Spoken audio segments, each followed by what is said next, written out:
మామ మార్చ్ లో వస్తాద్ భగత్ సింగ్ మూవీ కూడా ప్లేస్ కావాలంట.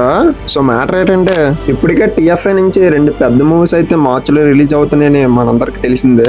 కానీ ఆ రెండు మూవీస్ కి కొంచెం ప్రాబ్లం ఉందని ఇప్పుడు వస్తాద్ భగత్ సింగ్ మూవీని అయితే దించుతున్నారు. ఆ రెండు మూవీస్ కి సమస్య ఏంటంటే పెద్ద మూవీ రిలీజ్ అయితే ది ప్యారడైస్ మూవీ అయితే రిలీజ్ కాదంట. ఇది చెప్పింది the Paradise movie producer Sudhakar గారు అయితే చెప్పారు. ఎందుకంటే రెండు మంచి మూవీస్ రిలీజ్ అవుతున్నాయి కాబట్టి కలెక్షన్ పరంగా రెండు మూవీస్ కి అయితే ఎఫెక్ట్ అవుద్దని ది ప్యారడైస్ మూవీ అయితే తప్పుకుంటుంది. కానీ పెద్ద మూవీకి అయితే ఇంకో సమస్య అయితే ఉంది. అదేంటంటే వస్తాద్ భగత్ సింగ్ మూవీ షూటింగ్ మొత్తం కంప్లీట్ చేసుకుని డబ్బింగ్ వర్క్స్ అయితే స్టార్ట్ చేశారు. In case Ustaad Bhagat Singh movie March లో రిలీజ్ అయితే మాత్రం పెద్ద మూవీ అయితే తప్పుకుంటది అంటున్నావా.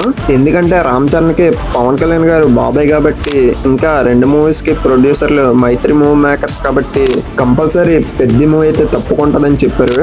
ఇన్ కేస్ పెద్ద మూవీ మాత్రం తప్పుకుంటే ది ప్యారడైస్ మూవీ మాత్రం కంపల్సరీ మార్చ్ లో మాత్రం రిలీజ్ అవుద్ది. అప్పుడు వారు పెద్ద మూవీకి ప్యారడైస్ మూవీకి కాకుండా వస్తాద్ భగత్ సింగ్ మూవీకి ఇంకా ప్యారడైస్ మూవీకి మాత్రం అవుతుంది మావా. మరి రెండు మూవీస్ లో ఏ మూవీకి ఎక్కువ క్రేజ్ ఉందో మీరే కామెంట్ చేసి చెప్పాలి మావా.